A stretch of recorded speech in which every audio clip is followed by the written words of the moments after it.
cerita negara kudu aya pamimpinna ieu nu dicaritakeun ku urang milih pamimpinna kudu make syarat 10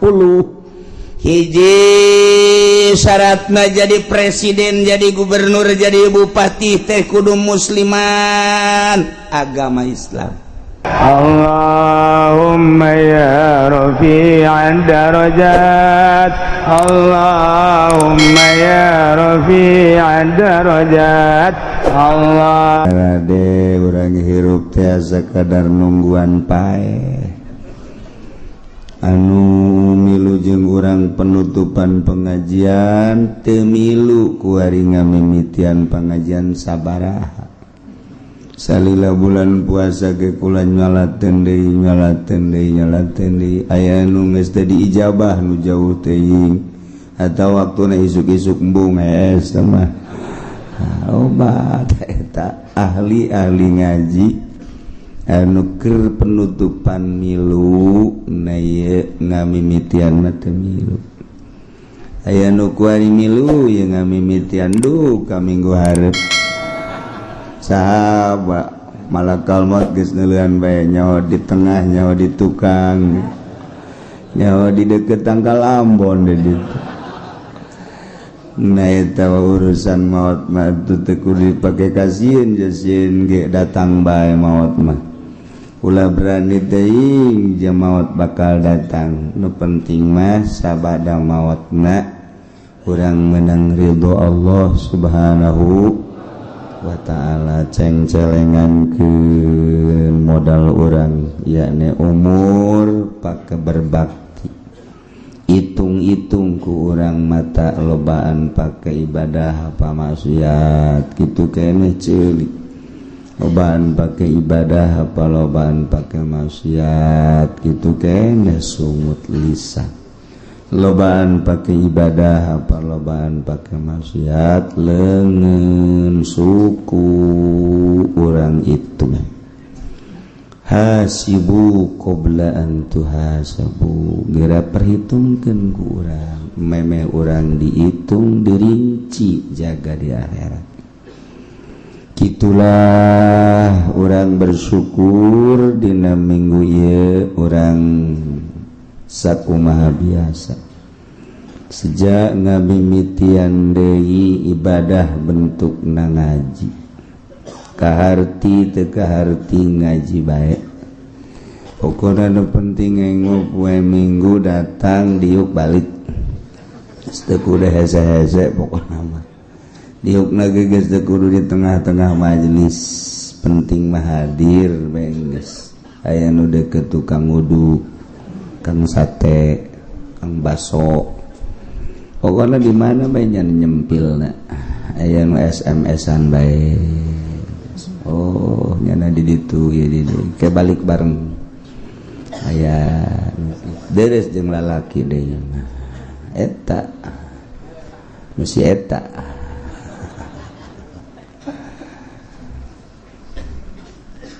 ternyata sanggeusna ku urang dianalisa ibadah urang di jero bulan Ramadan teh alhamdulillah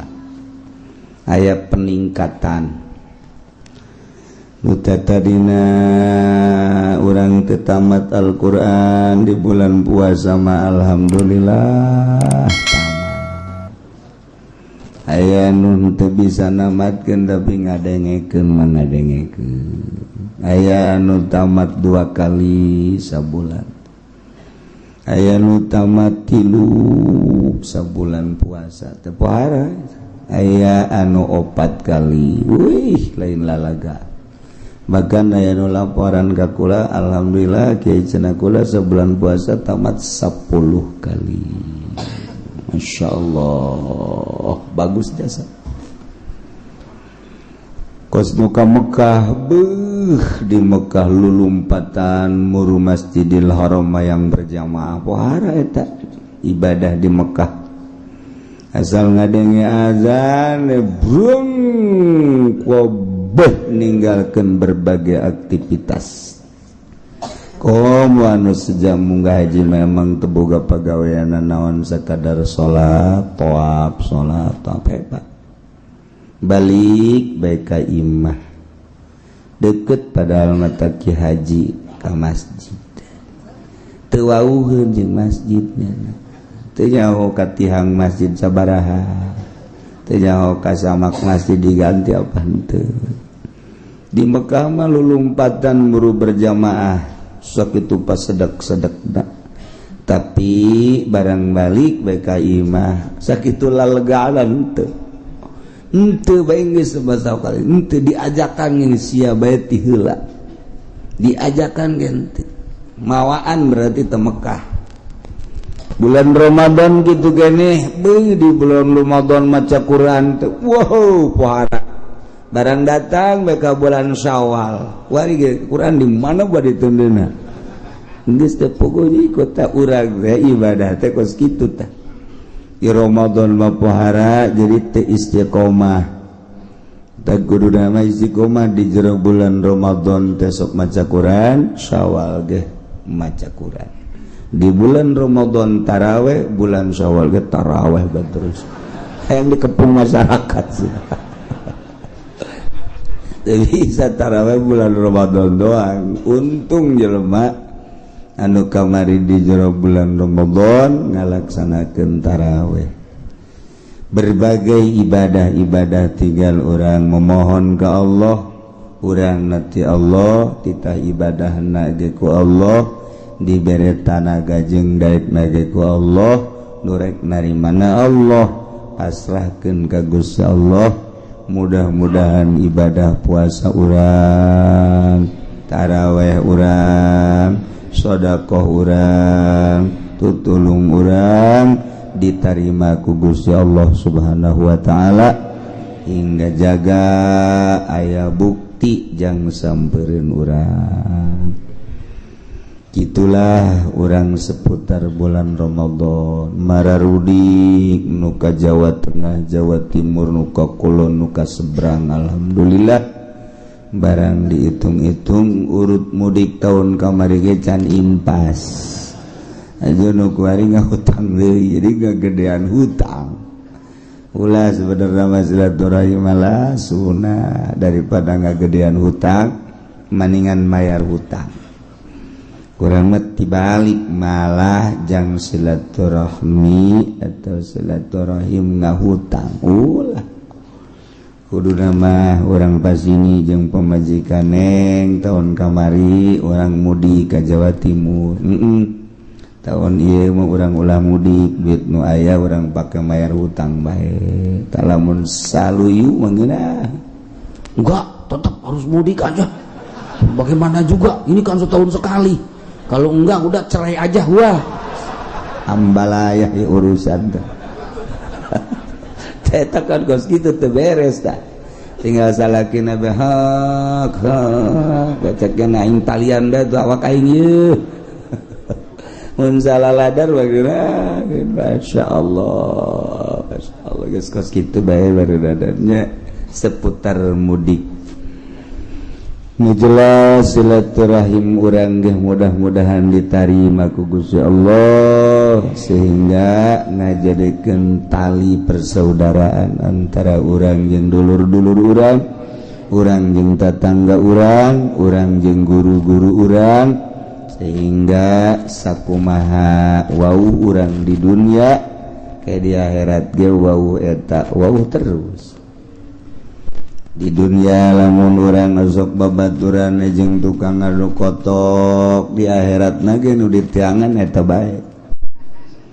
bae terus di akhirat teu bisa di dunia teu wau jeung kiai di akhirat ngawauan mal bisa sakumaha urang teu wau jeung tukang ngadu kotok di akhirat hayang wau teu bisa al arwah junudun mujannadah ruh eta lir teu beda jeung tentara sakumaha tentara grup-grupan sakumaha tentara sesuai jeung balok-balok baret hejo baret beureum bintang hiji bareng hiji jeung bintang hiji bintang 2 ngahiji jeung bintang 2 bintang 3 ngahiji jeung bintang 3 bintang 7 ya para ruyeng eta ngahiji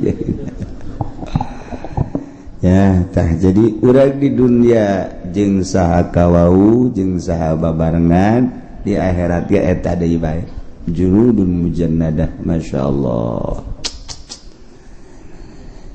Kuari urang sejak di jero hate urang dek ngamulayan ibadah ka Gusti Allah sakumaha biasa ngaji selain minggu di lembur masing-masing ge digiatkeun pengajian-pengajian nu di masjid di mushola di majelis taklim mulai dikosongkeun lantaran serangan-serangan di luar kuari pohara jasa. Wahabi terus-terusan ngalengitkeun kunut ngalengitkeun usolli riweuheun Wahabi mah aya nu kunut padahal di pasar Kemis bageus teu kudu diriweuh-riweuh boro-boro kunut subuhna ge henteu teu kudu diriweuh-riweuh nya kudu ngariweuhkeun kunut atuh subuhna ge geus henteu bejakeun ka Wahabi udah jangan bingung-bingung gitu pangkas dengan subuh-subuhnya bingung nama subuh guys orang mah tuh aya subuh isuk-isuk lain dina waktuna ditanya ku urang sia salat subuh isuk-isuk jipan aing hees pan hees batu wajib salat di mana ya kitabna hees wajib salat tuh pinter teh budak emang ge keur hees wajib salat kitab buat ijazah ge malah jago tuh budak ngajawabna aing sudang atuh aing salat bae babna qodoan itu geus dipasing-pasingkeun ku Gusti Allah teh jadi alhamdulillahirabbil alamin urang ngayakeun kegiatan ngaji di lembur ge digiatkeun ku ari sebab ieu Syiah terus-terusan salah cenah kiai eta Syiah teh panjang dongengna ke urang bahas dina kesempatan-kesempatan nu jelas Syiah nu aya di urang mah teu pati beres. Wahabi cenah salah teh kiai ai salah jasa dengan kurang pati bener ai salah jasa dengan kurang pati bener eta Wahabi naye sing hade di urang Tangerang, Bogor, Serang, Pandeglang, Rangkas Bitung, Lebak termasuk alhamdulillah Sunni yakni ahli sunnah wal jamaah solid aya ge pepeletekan Wahabi Muhammadiyah persis lah teu dianggap aya kosnu eueuh geus direncanakeun deuk asup ke wilayah provinsi Banten serangan Wahabi jeung Syiah atuh adapun nyana deuk dararatang atuh sabodo tinggal urangna be ulah goyang sakitu bae geus kajeun nu goyang mah di Karawang bae urang ulah goyang-goyang biasa bae ya jadi tegeran akidah urang sing hade anak urang sing hade incu urang sing hade urang mah nuturkeun guru urang nuturkeun guruna nuturkeun guruna sampailah ka para tabiin sampailah ka para sahabat sampailah ka Kangjeng Nabi Muhammad sallallahu alaihi wasallam ulah pungkal pengkol sing hade geus puguh kitabna geus puguh pelanggeranana urang menyekelan kitab salafus sholihin dimodernkeun boleh-boleh bae urangna nu milu modern akidah mah ulah dimodern-modernkeun agama ulah dimodern-modernkeun urangna deuk milu modern silakeun bae sok bae sakadar jang cacampuran urang supaya ulah aya ketimpangan modernkeun awak urang tapi akidah jeung agama mah teu bisa dimodern-modern akibat dimodernkeun Quran dipotong-potong ayatna anu masih kene bisa dipakai nu teu bisa dipakai kunyana disingkirkeun. Nah eta kos kararitu kan teu beres. Antak sing hade Islam datang ke Indonesia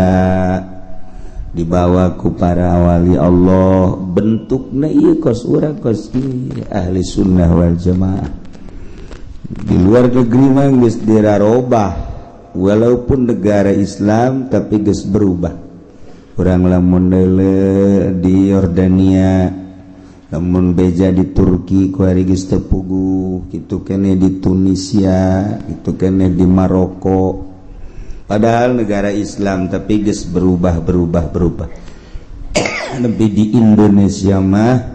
masih utuh, loba kesulitan untuk ngarobah Sunni nu aya di Indonesia. Ye berkat fadl Allah subhanahu wa ta'ala geus berbagai-bagai dirobah-robah tetapi tetap masih kuat kan baik.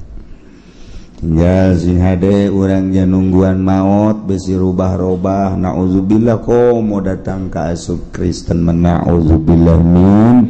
zalik wa min zalik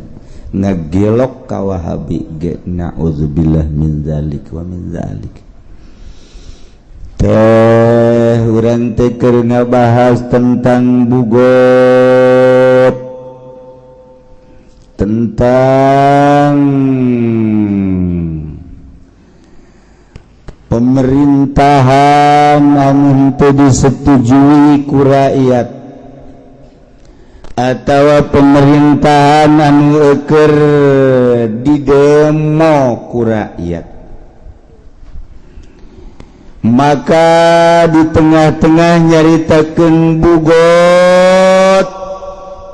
ki musannif hadzal kitab nyaritakeun tentang ngadirikeun negara, ngadirikeun pemimpin di negara urang mah negara Republik Indonesia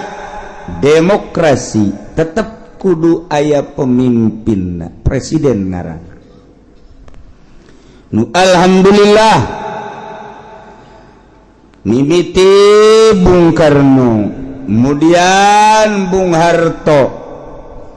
mantas Soeharto sakedeung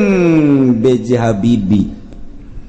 tas Habibie teka caritanya nakuar di mana ayana kuletik meureun teu kanyahoan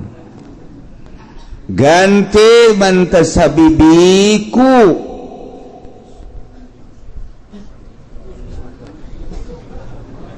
usaha geus ku Gus Dur, Megawati, kemudian atuh SBY ku ari mah presiden urang. Dek kukumaha ge tetep presiden urang eta teh. Dek pantes dek teu pantes presiden urang adalah Jokowi. Kudu diakui eta presiden urang dek kukumaha ge atuh dek kumaha deui. Sakitu ge deres bisa seuri keneh. Artinya presiden urang eta. Kajeun kukumaha ge presiden urang. Dirasakan kurang setelah ganti presiden, weh, dolar naik melambung, perekonomian kuari keur ngarayap, perpolitikan urang mun nyaho di jerona bakal sieun ngan lantaran teu nyaraho biasa bae urang nu mantak aya bagus teh urang bodoh teh. Jadi tenang-tenang bae urang teh ku bodoh padahal di jerona mun dideuleu ku urang aya naon sih di Indonesia lantaran kok prajurit Amerika turun ku ari aya di Bali, kok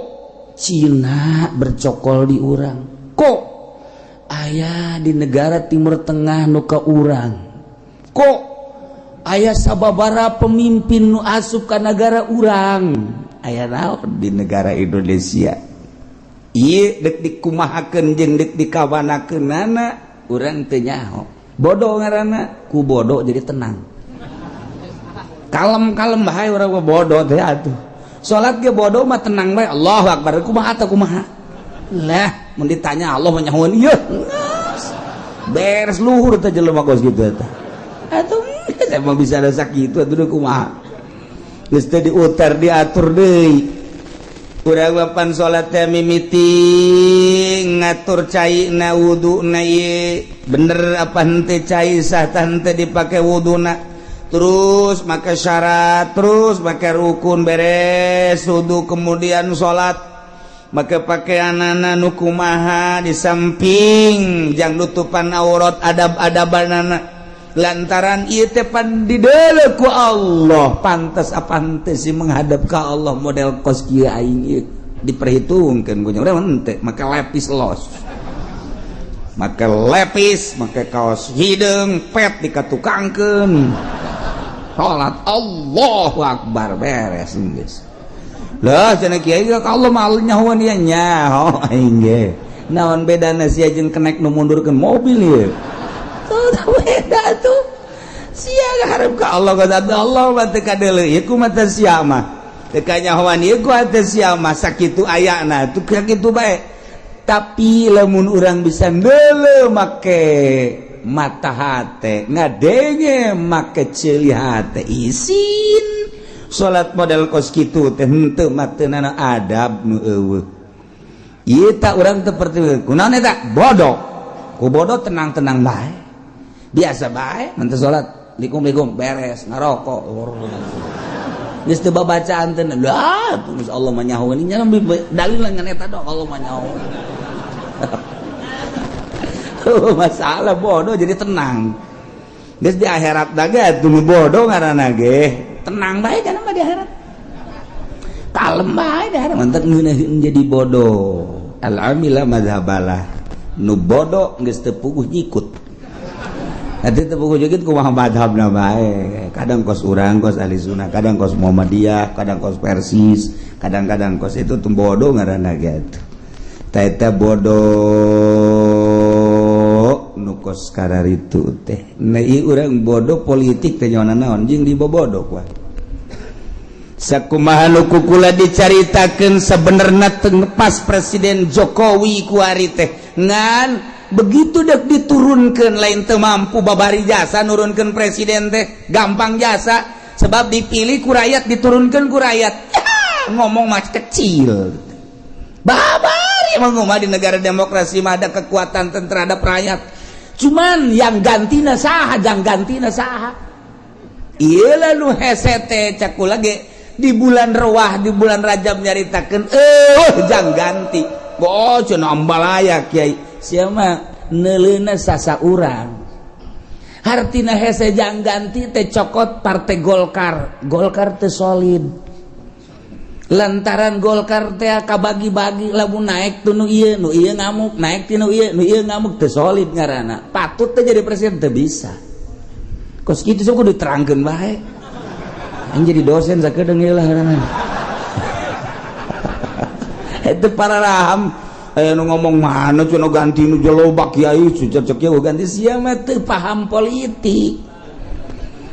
cokot ku ari di petilu acak-acakan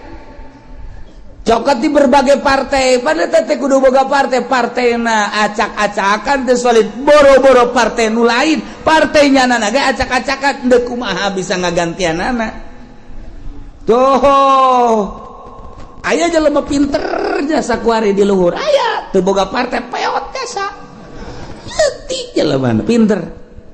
eta keur dipermasalahkeun kuari siap apa henteu nyanana jadi presiden siap teu leutik jelema kuru leuwih kuru tibatan Jokowi atuh nu aya ge teu pantes ngomong eta meureun nah kuari dek dirapihan lantaran nu solid partai berarti kan aya nu main nu jago di Indonesia nu ngacak-ngacak partai geus diperhitungkeun kunyana lamun ieu partai solid engke bakal ngehajar diacak-acak heula kunyana teh sehingga eueuh partai nu solid hese jang ngagantianana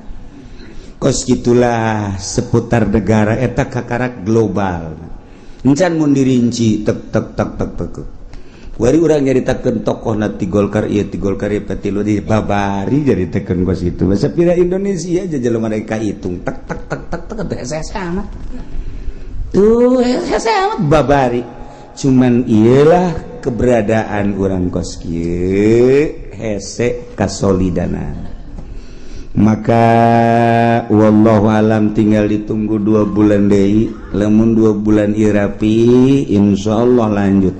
mun 2 bulan ieu teu rapi wallahu alam bissawab bisa. Assalamualaikum warahmatullahi assalamualaikum warahmatullahi kari keur diurusan kuwae sebab naon perekonomianna mungsrut kuwae. Tayalah lamun negara ekonomi teu jalan atau politik ge teu jalan ai negara mah moal bangkrut degekeun ku Celisya dongengna negara bangkrut moal aya nu bangkrut mah politik nu bangkrut mah perekonomian kembalina politik jeung perekonomi ka rakyat negara mah moal bangkrut nu mantap moal bangkrut atuh jelema titang malayar pajeg kabeh deuk bangkrut kumaha. Negara mana nu bangkrut eta mah ngomong doang negara bangkrut negara bangkrut moal aya setungtung aya presidenan aya kepala negaraan negara mana bae moal bangkrut nu bangkrut rakyat negara mah moal bangkrut ya kurang kuari malayar bae duitna ka mana ulah ditanyakeun goblok tama kumaha kepala negara tama kumaha gubernur kumaha bupati sia mah mayar bae adapun ka mana-na kumaha aing goblok meureun sia mah ulah ngomong ulah nanya pan sia mah kitu amat jadi bupati ulah nanya pokona mah sia mah mayar bae wae ka ditu nama engke aing naik ku sia pilih deui bego meureun sia ieu si sia terbego aing kabehan seakan-akan seperti kitu negara urang demokrasi apa lain wallahu a'lam pilih aing mayar pajak sia ka aing adapun duit deuk ka manana ulah hayang nyaho sia kumaha aing ji bupati kieu urang teluh wae yuk teluh mendingan ge kena bureuteu ieu beteungna ieu ulah kitu cek yeuna ieu udah bener di urang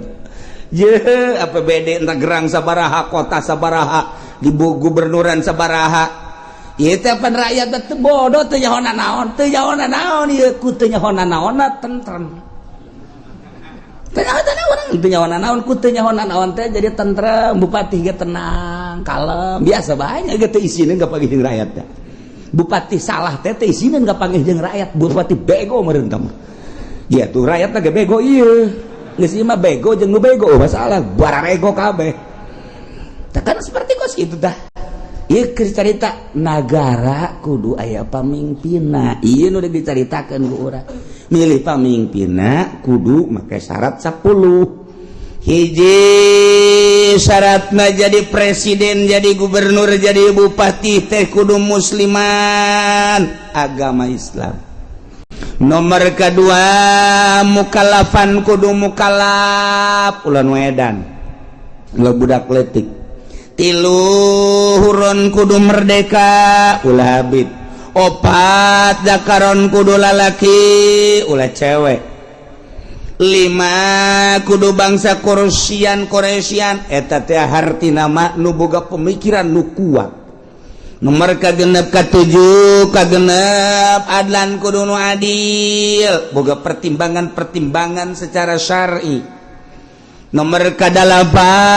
nomor ka-7 mujtahidan kudu anu mantap ijtihadna otakna brilian nomor ka-8 sujaan gagah jadi pemimpin mah ketika aya nu neko-neko nyana dihareup kan gagah ngaran urang jadi boga pemimpin puluh ya pleter resep nomor ka-9 zaroin nu ngabogaan pemikiran anu istimewa cemerlang lantaran ieu teh negara di jero negara luar biasa jelema teh lobana berbagai-bagai keayaan kehidupan manusia nu aya di negara tah kalangan elit kalangan setengah elit kalangan anu non elit rakyat jelata ieu kan beda beda eta teh kapan di bawah naungan presiden. Carana kumaha jangan majukeun kelas elit, carana kumaha jangan majukeun kelas tengah elit, kumaha jangan majukeun rakyat. Eta teh kudu boga pemikiran anu cemerlang zaroin. Wasamin jeung kudu boga dedengean urang torek. Boga presiden torek hese. Abasorin jeung boga dedeulean, wanutkeun jeung boga ucapan bisa ngomong, etalah syarat jadi pamimpin. Sahna jadi pamimpin teh nomor kahiji bil baiati di baiat yani baiatu ahlil hili wal aqdi minal ulama'i war ru'asai wa wujuhin nas, dipilih jadi pamimpin teh dumilihna ahlul hili wal aqdi, ulama-ulama, pemimpin-pemimpin, tokoh-tokoh masyarakat nu milihna jangan maju ke negara, berarti nu kudu boga wawasan kaharep dek dikumahakeun ieu negara. Ulah ini peot dituntun, aki-aki gagah, nya aya aki gagah emang pen ini peot aki-aki gagah. Aki-aki titah milih nu buta, titah milih dan lain sebagainya nu gering teu nya teu boga wawasan. Ulama nu titah milih teh jeung ulamana lain ulama Golkar, ulama bangsa disugak sogok. Ieu mah ulama nu boga wawasan kaharep, ieu nu milih teh jang supaya engke nagara dek dikamanakeun dek dikumahakeun. Pemimpin-pemimpin kitu keneh tokoh-tokoh masyarakat hasilna karak engke saha anu terpilih jadilah presiden, di beat dipilih ku urang kabehat. Nomor kedua jadi pemimpin teh bistikhlafil imami, ku dijadikeun khalifah ku seorang imam. Seorang presiden ngajadikeun khalifah lantaran nyana geus kolot, daya pikir geus kurang, nyana nyiapkeun jang pamimpinan nu geus digodog ku nyana, geus dipersiapkeun jang mimpin negara, dikamasankeun ke para tokoh, tanya tentang politik, tanya tentang ekonomi jeung budaya. Coba ge nyana geus mempersiapkeun ieu lah tokohna, saksian ku para tokoh di urang memereun di parlemen, nah ieulah kula dipersiapkeun. Maka saat ieu kula ngalimpahkeun kewadagan kula,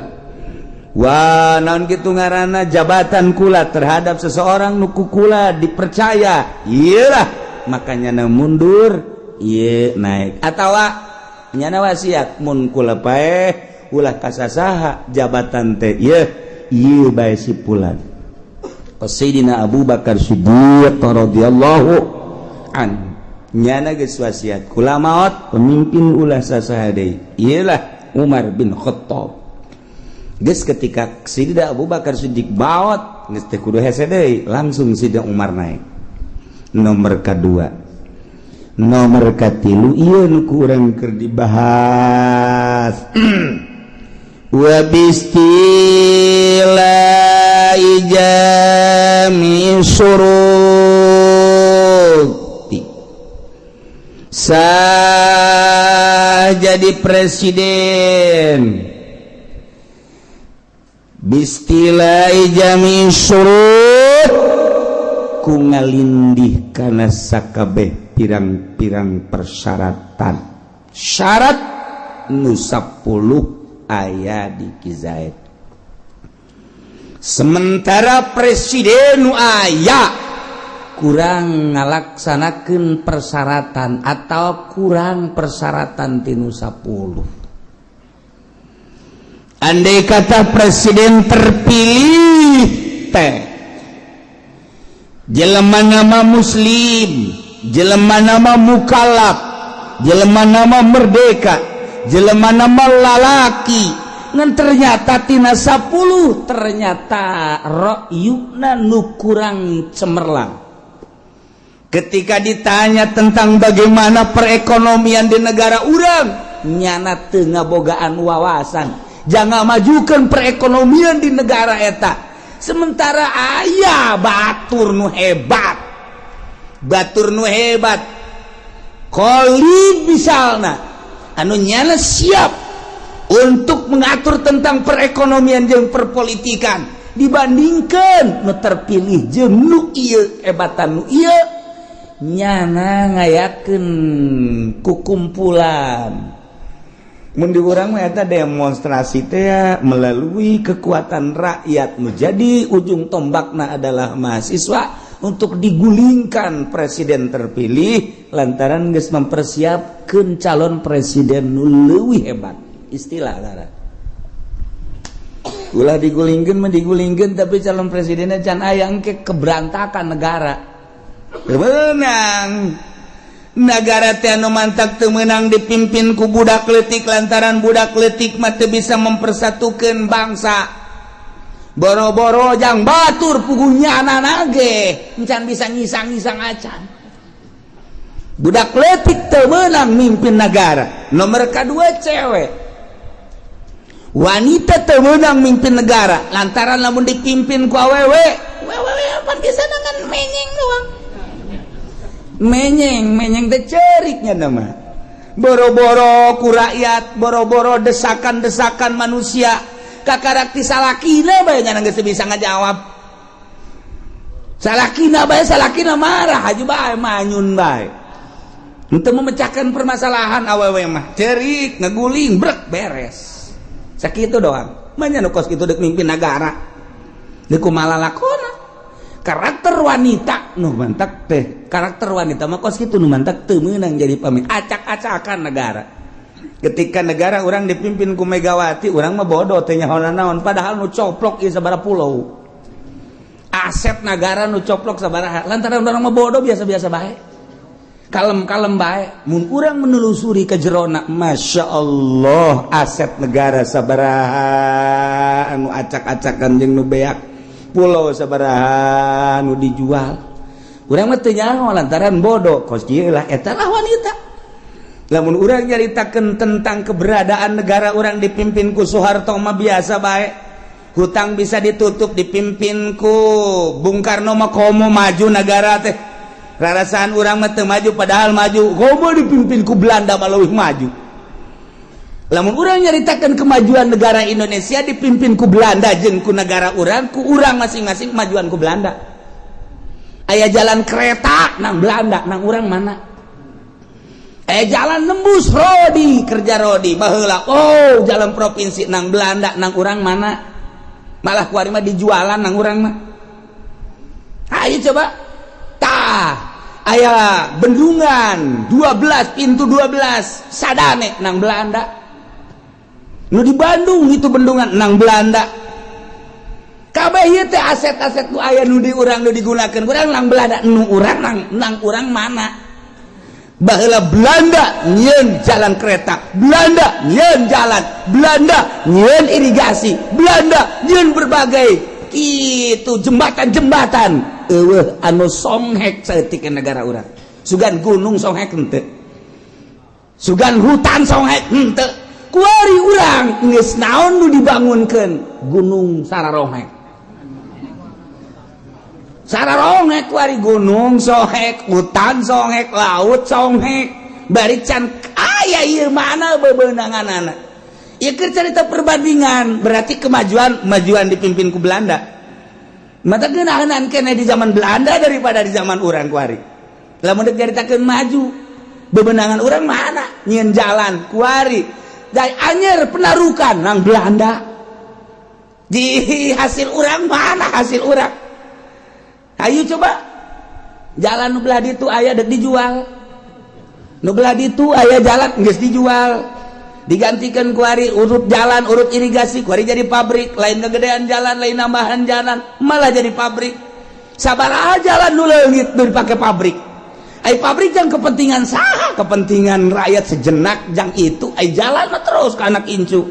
anyar penarukan eta teh jalan teh di zaman Belanda datang ke bapak kolot urang bapak urang datang ke urang bisa merasakan jalan kereta Jakarta Surabaya nang Belanda urang bisa ngarasakeun kuari hasil urang mana urang lamun keur carita perbandingan oge nya kiai maning bikin di BK Belanda tangkorak sia baru baheula lagi urang merdeka hayang kan ieu geus si kemerdekaanna teu mampu urang teh nah urang mah sararohek toh lamun urang nyaritakeun tentang perjuangan bapak kolot urang baheula muringkat bulu urang Bung Karno bapak kolot urang ditahan, disiksa, diseret eta teh memperjuangkeun bangsa jeung negara hayang hengkang Belanda ti negara urang 3 abad setengah ngajajah urang supaya leuit jana urang teh terus berjuang saya aya babur runcing golok geus lain golok seukeut golok tarang hau maka berjuang di negara urang teh demi bangsa jeung negara supaya anak urang geus urang kos kieu supaya anak urang kan kitu ngaromongna ge anak incu urang supaya ngeunaheun nyana memperjuangkeun coba ye ketika Bung Karno tangkap ku Belanda jeung Ki Ahmad bawa ke digu langsung diasupkeun ke penjara sapoe 2 poe 3 poe paneta di penjara teh Belanda mah lain maksud menjarakeun dek dibunuh dengan tidak diberi makan dan minum 3 poe geus leuleus ngomongkan Bung Karno ke Ki Ahmad Kiai rasanya kita mati di sini tidak usah ngomong begitu cek Ki Ahmad mati urusan Allah tidak mati kalau nyawa kita masih ada di badan kita tidak mati aduh bisa ada Ki Ahmad nggak usah takut ada Allah Bung Karno Allah itu benar ada tetapi kita tetap kalau tidak makan dan minum mati pertolongan Allah akan datang tenang Ceki Ahmad innallaha ma'ana kaopat poe geus kicep doa atuh teu dahar teu nginum pan kicep Kiai saatnya kita mati kan tidak Ceki Ahmad tetap hidup kita hidup bagaimana nggak makan nggak minum Belanda datang ke jero dibuka lawang blok seserian sekarang kau mati di dalam penjara sekarang kau tidak akan bisa melanjutkan hidup geus teu bisa nanaon kieu seserian Belanda digebrukeun deui lawang di jero geus kararieu bae Ceki Ahmad Bung Karno pertolongan Allah akan datang ketika kita sudah tidak berdaya. Kita sekarang sudah tidak berdaya cek Bung Karno. Mana pertolongan Allah? Itu kamu masih bisa ngomong, itu daya kamu. Oh iya ya. Baheula bae eta memperjuangkan negara datang ke kitu coba. Kalau masih bisa ngomong berarti masih ada daya dan kekuatan. Ketika kita sudah tidak bisa apa-apa baru pertolongan Allah datang. Kali mau poe geus bisa nanaon. Kararieu bae. Mencak urang mau ana pertolongan Allah sebentar lagi. Ketika kita belum pasrah 100% kepada Allah, Allah tidak akan menurunkan pertolongan. Pasrahkanlah diri kita 100% kepada Allah. Jangan ada perasaan, kekuatan, daya di diri kita. Semuanya milik Allah. Ceki Ahmad kan gitu. Pasrahkan semua kepada Allah. Nanti pertolongan Allah datang. Bung Karno geus kieu bae. Mesti ngomongnya. Mesti dahar teu nginum. Kunaon ka sore jol bae jelema datang mawa sangu lewat erang-erang tah di penjara teh pan aya nu bolong sagede-gede di luhur lobang angin asup ka dinya set bluk mawa sangu dahar di jero ayo kita makan ini pertolongan Allah dah Bung Karno ge bingung di liwat mana jelema ieu lawan dikunci bisa mawa sangu segala rupa ieu. Wow, segala geus beres dahar, aya sambal segala geus di jero geus. Insyaallah wahara jasa. Beres datang kok kobok set sasalaman. naik deui lewat eta deui lubang angin set keluar Bung Karno teu ngomong eta saha teu ngomongnya jeung nang nita saha teu ngomong deuk ngomong ka Ki Ahmad besi salahnya secara kanan bae Ki Ahmad bae ada kiai ulah apa kita sok ngaji mingguan di dieu ngajina hikam teh ya Allah ya Rabbi geus rada aya tanaga teh poe eta isuk datang deui lewat eta didelegeun bae ku Bung Karno set datang deui duhar mantep pohara jasa nah, hari ke-6 hari ke-7 mah datang deui ka-8 tetep nanya Bung Karno siapa sih jangan tanya tuh bener bae ceknya aing carekan deh tuh bener aja saat-saat kos gitu tuh bener nanya pertolongan Allah nanti setelah kita keluar baru saya jelaskan Masya Allah tak eta teh bisa datang lewat eta ke jelema kiai datang nggak sanggup hari ke-8 ke-9 Belanda mawa gitu tempat mayitnya naon Kurung Batang dianggap pae kan dianggap pae kok jangan mau Kurung Batang buka begitu buka blek nyara kerkarari ada apa cak Belanda ini bukan orang tutup lagi sudah tutup Belanda ge nah itu geus dianggap pae hatu hirup kayak gagah jasa tutup sekian bukan orang ini nah seserian ada di jero duaan bae Belanda sieun jeung ka urang Cek Ahmad teh padahal urang ge sieun gayana negara ndek jadi pamimpin negara pohara jasa digencet kapan didigul teh tapi kan meleset jelemana blek ka Jakarta nu digencet nama hanya tangkal cau coba eta bisa kos gitu nah setelah diperiksa di bredel kieu dipaehan nu disiapkeun tadi mah mau Kurung Batang kuari mah mau stem disiapkeun begitu asup ka dia langsung tembak bae geus Belanda orang jelemana milu keluar jalan nu tadi set berangkat kabeh Belanda kaget kemana dia kemana bingung Belanda yang bisa keluar lewat lubang itu mah bukan orang setan Belanda deui keur kacaritakeun nah eta zaman baheula memperjuangkan bangsa jeung negara datang ka kos kitu nah ieu keur carita eta lewat dinya jaba anu ngiriman sangu jaba nyeuna keluar lewat dinya kok bisa karari itu hasil tapa dek mimpin negara teh tapa heula lamun patilasan Bung Karno di Jawa Timur patilasan Bung Karno di Bogor patilasan Bung Karno tuh di Bekasi patilasan Bung Karno tuh di itu di mana gitu di Ciherang patilasan Bung Karno di dia di Banten tapa Bung Karno mun urang nyaritakeun Padang aya patilasan Bung Karno urang nyaritakeun Aceh aya patilasan Bung Karno etalah endek mimpin sebuah negara tapa heula tah dipimpin ku jelema nu tapakan ngeunaheun urangna sebab naon beraninya ngeunaheun adapun kadituna urusan jabatan dan lain-lain sebagainya eta mah geus macem-macem geus kaditu tapi eta lain lalagan bisa asup kadinya eta si kiai saha nu asup ka lawang eta tah ka naon gara-gara lubang angin moal sangu set kiai urang Tangerang kiai datang ka dia set beres dah mah dibejakeun kiai ngoal udah banyak jadi gali ke kuburan anak takut itu kan pohara mimpin negara teh lain lalagaan satu suara teu bisa dibobodoh atletik mah sakumaha urang teu bisa dibobodohna ketika Saddam Hussein kamari gerak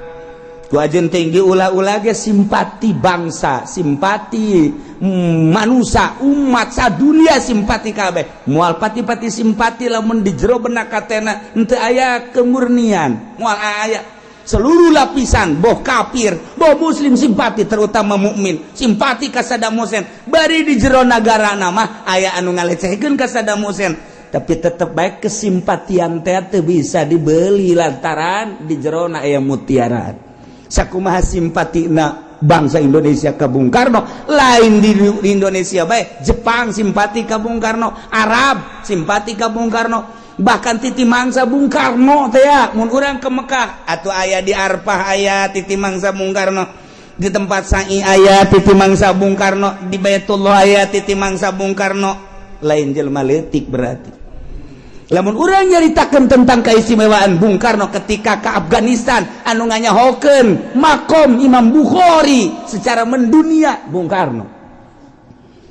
Jehe lain lalagaan tak urang lamun nyaritakeun sejarah ngan teu dipuat. Aneh nu dipuatna hanya nu nakal-nakalna bae.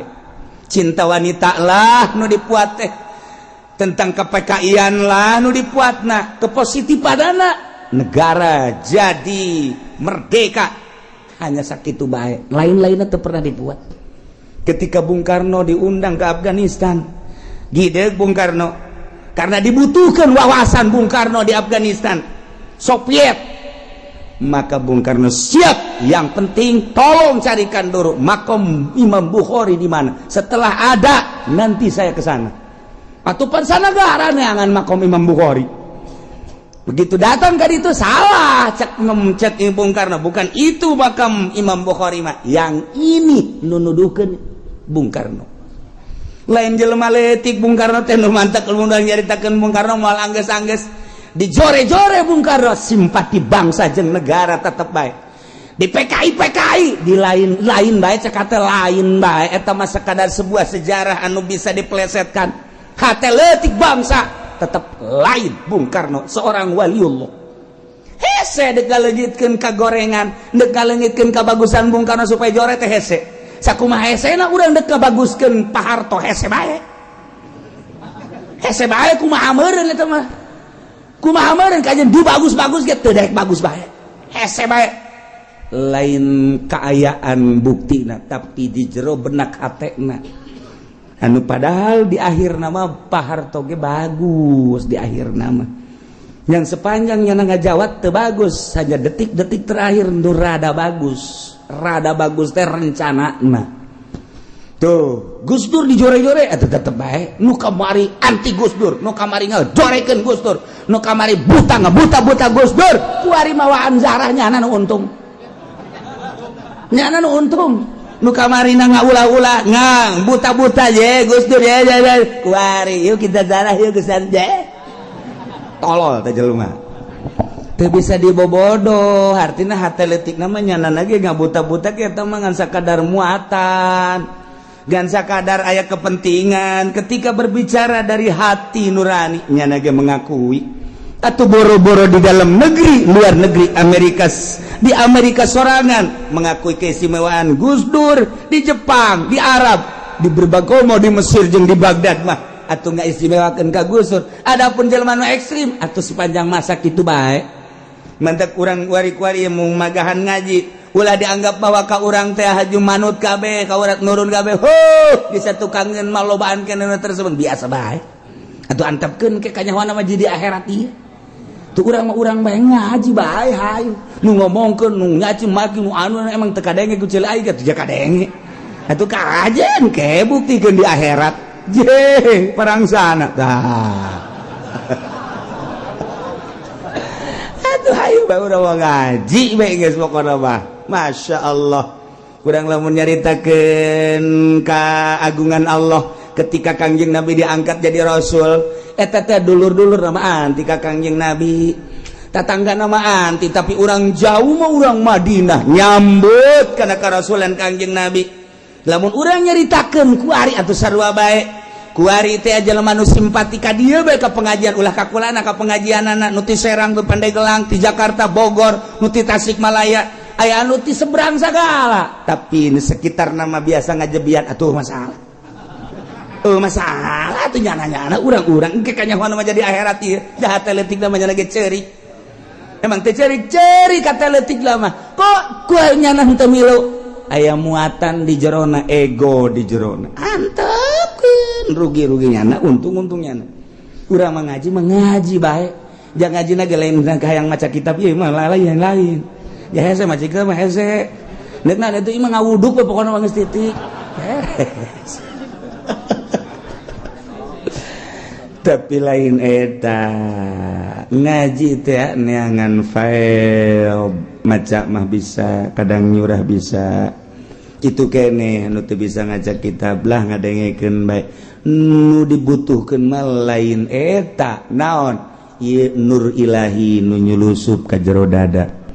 nu teu bisa dikasab ku urang salat bae kadang teu bisa aya nur ilahi urang teh zikir we kadang nur ilahi mah teu beunang tetapi ku ngaji babarengan jeung jelema loba di dinya aya wali di dinya aya malaikat anu bawa nur ilahi gimana cenah walina ulah nyahos nya mah bisa mah ngaji ngawuduk balik geus aya eta nu mahal mah mentek cek kamari cek Habib Lutfi kadang-kadang nur ilahi itu datang lagi ngurutin guru di situ ada nur ilahi kadang-kadang lagi ngehadam ke guru kadang-kadang lagi silaturahim ke guru kadang-kadang lagi ikut ngaji jadi kita sholat kita zikir mah kadang-kadang sulit tapi ikut berjamaah dengan dia seselaman dengan dia tiba-tiba ada nur ilahi emang kos gitu nur ilahi mah rahasia Allah dibikeun aku Allah ndudik dibikeun ka hamba Allah dirahasiakeun ku Gusti Allah eta nu mahalna ketika orang anti cilaka ujian eta lah hijab. Nah, nu dibutuhkeun teh nur ilahi mah engkena urang tas ngaji kok jadi tentrem nur ilahi. Urang ngaji coba di pendopo jeung kiai carita politik, carita ekonomi. Oh, hebat jasa. Datang ka imah puyeng. Lain lalagaan puyeng. Tapi ketika urang datang ka dieu, tak atawa ka pengajian nu lain, beban naon leh. Pokokna mah kiai aing mah teu hayang wauh jeung kiai nu penting mah aing mah jeung tukang sate beh lah wauh oh masalah wauhan kana jeung si eta daripada jeung kiai oh masalah datang tapi datang ka imah tentrem amat nu mata tentrem meuli satena 2 bungkus Pak kalem mahal katentreman eta lah nu mahal salat jadi meningkat salat tambah khusyuk emang ngahusukeun ku Bah dihusu-husu ku urang moal bisa ja khusyuk mah pamere Allah ketika orang nyampur jeung bisa khusyuk kadang khusyuk aya ketika orang nyampur jeung ahli makrifat orang aya faed ngaranna luluberan ti ahlina nyurup ka urang eta nu mahalna jeuh tuh ngaji na wajah hararese emang kumaha gitu ngaji urang ngaji di pondok 15 tahun 20 tahun gitu bisa-bisa tuh komun mingguan bisa naon tuh ngaji kos gitu parang sana bebari meureun ngaji deh tapi tah nurut ilahi mah kos kumaha barang ngaji tak Masya Allah horenganan kreditan teh haram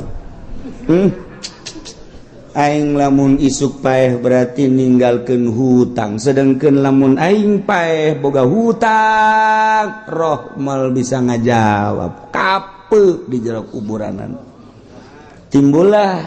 nyurusup nur ilahi set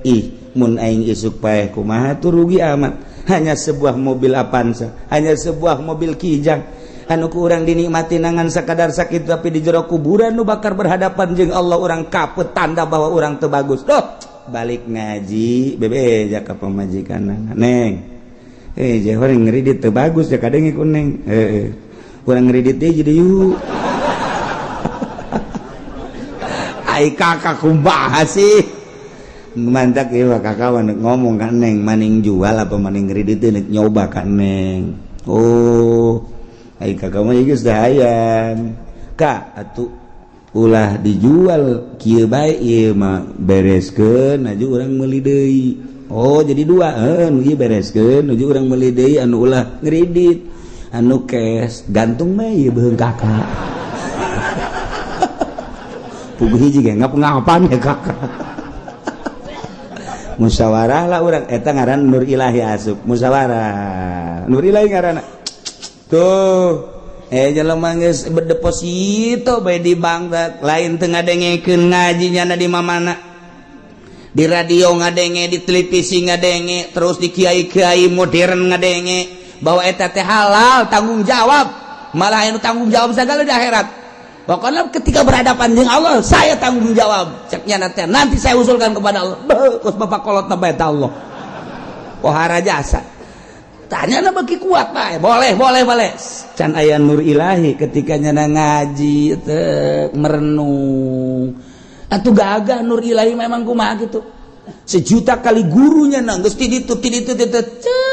asup ka jero hate nang Allah kan nur ilahi ih boa ieu nu bener mah asana salah aing deposito si itu kurang kumaha ngadalil jeung asana teu beres didongkrak ku nur ilahi gagah nur ilahi mah kajeun ku kumaha gesanlah depositona sieun kadengekeun ku kiai tulah jangan takut enggak lah saya pokoknya mau udahan aja nur ilahi lamun geus nancep ka dieu boleh lalagahan nu mantap kiai wani hudang jam hiji aju mandi aju ngalawudu aju salat padahal mah tunduh aya naonan aya nur ilahian ente mah nur ilahian barang neuleuh jam hiji simbut di ka dieu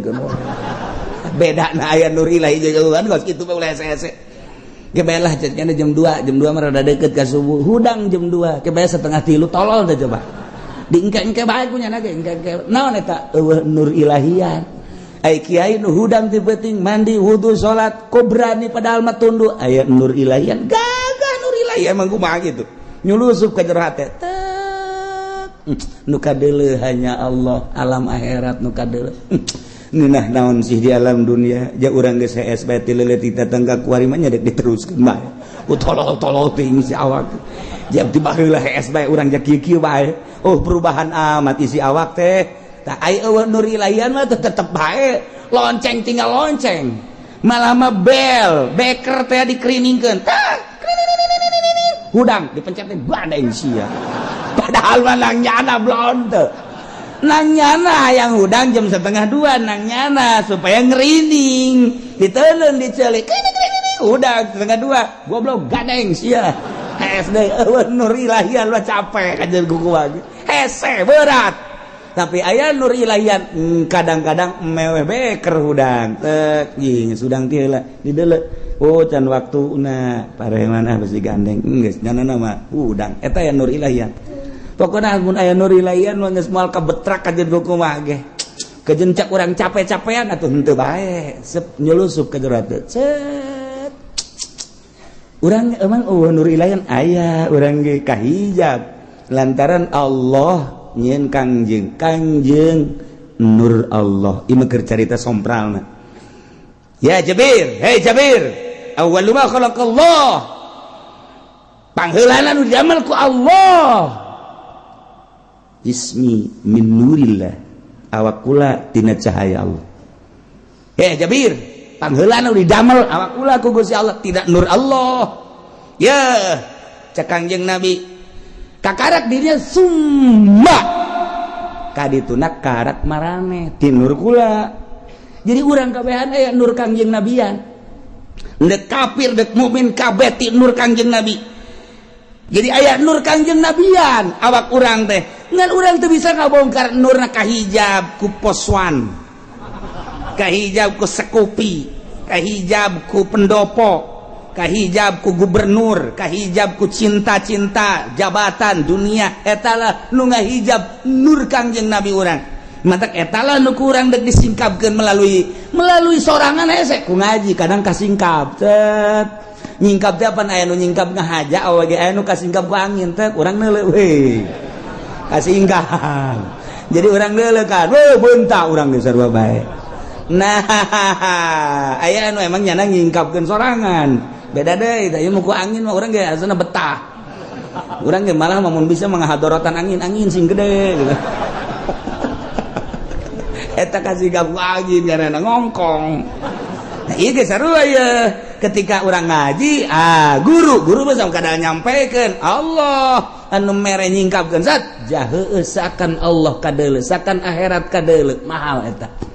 keluar bae kadeuleu Allah set neuleuh bae awewe katutup deui barang deuleu jahe eueuh teh nu tadi teh eta indahan nanya jahe kemana pulangnya ke Cikupa saya juga ke Cikupa iya saya sendiri bonceng boh mantas ngaji ngabonceng jahe nur ilahi kemana itu nur ilahi sebareres jelema iku mah nyaritakeun doang emang aya nu kitu kulo loba omong pokona mah kitu bae geus pokona mah cak anu ngabonceng sial teh kieu nyahoman ulah loba omong Asana anu bebeja anu bebeja ulah sok anu bebeja teruskeun bae engke asana cenah minggu haleup bal ngaji sanu nitas ya ngaji ka dieu yang nitah henteu nah wa bistilah ijabi syurut jadi membawai menguasai ngalindih kana sakabeh persyaratan nyana bisa ngagantian presiden nu katilu bisa jadi pemimpin teh ku ngalindih ngelehkeun nu jadi pemimpin lantaran pemimpin kurang memenuhi syarat atau teu ngalaksanakeun kana persyaratan-persyaratan kepemimpinan nyana siapeun disleding ku nyana dikorin melalui kekerasan kekuatan demo berarti gulabah ba'da mautil imam atau sabada paeh langsung nyana berdiri atau melalui kekuatan tadi demo disiapkan nyana lamun urusan demo kuari Mesir teu beres-beres kepemimpinan teh perebut kepemimpinan sebenarnya mah Mesir mah ahli sunnah wal jamaah hebat kok bisa perebut di jero nama lain perebut nu katumpangan ku Amerika nu perebut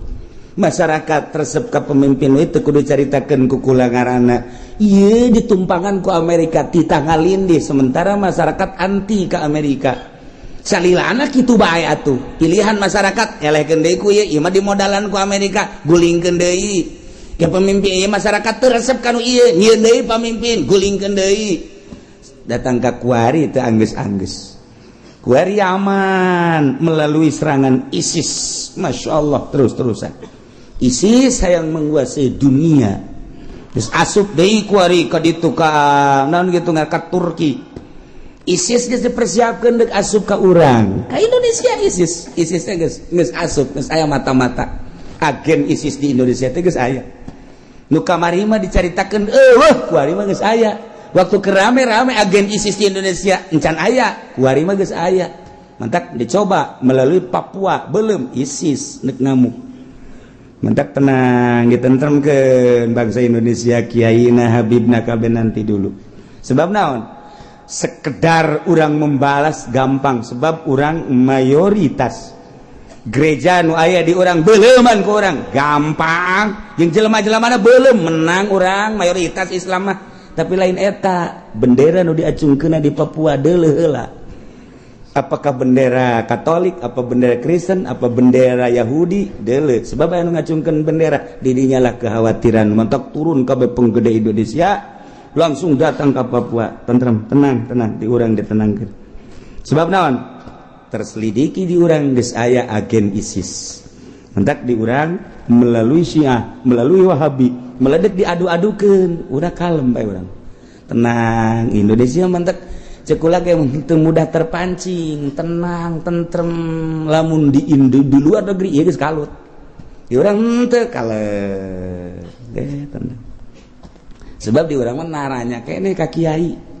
Lamun geus cak kiai serang, geus teh mah teu nyawa hitut bau. Eta. Di urang wakos kitu we. Lamun cak kiai ulah tuh geus teh narurut kene di urang mah. Ka kiai sakitu kiai lagi bloon sebenarnya mah. Kita luturkeun bae masalah nah ieu tentrem di urang alhamdulillahirabbil alamin teu terpancing saat ieu urang teh ieu teh geus 2 tahun di negara Indonesia dipancing tak supaya kalut tetep teu aya ge letik saeutik waktu kabari di Jawa Timur letik ditentremkeun akhirna aya deui letik di Madura letik ulah merambat letik dianggapna henteu menyeluruh ieu digede-gedekeun tadi di Papua mah sebab aya bendera nu ngacung anu bakal ditukar maena berarti teu kudu atuh geus mantak wari tenang deui mantak kalem di Indonesia ngeunaheun urang mah geus masalah bae geus kalem sok esuk ngaluarkeun motor ngaji balik kes danya boga duit teu boga duit geus tenang bae sakitu gitu boga duit tenang komo mun boga duit sekalem bae nyaritakeun ieu presiden urang ulah ngomong presiden geus pokona urang mah urang bae eta kos kitu teh ngeunaheun doang kalem tentrem ieu katilu bisa jadi pemimpin bistilah syaksin mutagallib alal imamah jamil syurut nah kumaha lamun jelema pasek dek mimpin di Indonesia, jelema bodoh dek mimpin di Indonesia, khususnya umumnya di negara, seorang pasek dek mimpin negara, seorang bodoh dek mimpin negara, atau nya paseknya bodoh dek jadi presiden. Wah mantepnya saya ini. Pasek edinya bodoh edinya dek mimpin negara kumaha wa kadza fasikun wa jahilun fil asaq. Gitu kene jelema pasek, jelema bodoh, pasek bodoh, kemudian nyana dek mimpin negara. Ini adalah dicoba ku Gusti Allah. Ketika sebuah negara pemimpinannya paseknya bodoh, berarti coba. Lantaran pasti negara jadi preman. Sebab pemimpinannya paseknya bodoh, gustinya hun kajujur jeung adil. Ieu adalah cocoba jang rakyatna. Di jerona aya kiai, di jerona aya ustad, di jerona aya pemerintah nu jujur jeung nu adil, di jerona aya nu hayang ngabaju ke negara. Tapi ternyata orang nu terpilih teh anu pasek jeung bodoh. Sebuah cobaan ka bangsa jeung negara. Sebuah cobaan jang rakyat. Cara menghadapi kepala negara nu kos kitu kudu kumaha? Geus diatur ku syara. Masya Allah geus rapi syara. Nurut orang wajib kamanehanana selamat bertentangan jeung agama. Ketika bertentangan jeung agama, salamatkeun agama orang. Nu bisa disalamatkeun, nu teu bisa disalamatkeun, berarti orang kudu manut ka nyana. Nyana kenu tanggung jawab di akhirat. Urang mah nyanggakeun sadaya-daya bae. Beres urang jadi rakyat. Urang mah jadi rakyat kos kitu bae geus. Nah ieu ketika seorang fasik, ketika seorang bodoh memimpin lantaran nyana jadi bodyguard, ngelekeun ngalindi dengan kejahatan nyana, dengan kegagahan nyana, sehingga nyana bisa jadi kepala negara. Tetap sah-sah bae jadi kepala negara. Nah, urang sebagai rakyat keur dicoba ku Allah boga kepala negara model kos kitu, manut nu bisa urang teu milu, nu bakal terjadi fitnah keluar orang. Kira-kira kudu milu bae, masya Allah kan. Urang mun dicaritakeun kuari loba anu pinter, nu jujur jeung nu adil, tapi nu terpilihna seperti nu kieu sah bae jadi kepala negara. Sebab nyana geus kondisikeun, silahkan bae, walaupun kukumaha ge kumaha nyana bae. Wa in kana asyan, sanajan nyana doraka, sanajan nyana memaksakan jadi pemerintah, jadi presiden doraka, urusan nyana, urusan urang tetap sakadar manut karena aturan-aturan nyana. Urusan agama nu urang bisa keluar ti aturan nyana keluar. Nu urusan urang bisa nyelindep salametkeun diri urang. Masya Allah. Tah gitulah carita mentek. Ayalah satu pertanyaan, lawib tulian nas bi wilayati sabiin mumayyizin yarji ulil uqala aw imra'atin. Lamun dicoba di negara pemimpinna ieu budak leutik atawa nu pasek saperti tadi, nu bodoh cara tadi, atau awewe hal yang putu tasarruf ma apakah lulus tasarrufna, tasarruf anu nu bertalian jeung syara nyana teu peduli. Urang kudu nyalametkeun diri urang. Ketika urusan kenegaraan urang kudu nuturkeun nyana. Mun bisa segera kudu diganti fihi waqfah. Kuduna eta teh segera dikondisikeun, tetapi lamun teu dikondisikeun urang menyalametkeun urang bae. Mentak cak abah teh mah baheula geus deuk kumaha ge urang bisa salat keneh dengan tentrem urang bae. Urang puasa dengan tenang urang bae. Urang ayeuna mah bisa puasa dengan tenang urang bae. Adapun nyana boga urusan nyana sabodo teuing, nu penting mah urusan urang bae salat, puasa, zakat, urang urusan ku urang, nyana mah teu milu ngurusan, geus diurusan ku urang. Ternyata di urang masih aman kene alhamdulillah. Walaupun aya tumpangan-tumpangan tapi tetep bae urang mah masih kitu urusan agama dicekel ku masing-masing pemimpinna sakege geus alhamdulillahirabbil alamin. Urang lamun teu nyaritakeun tentang kondisi di luhur, urang mun nyaritakeun kondisi di luhur ngeri.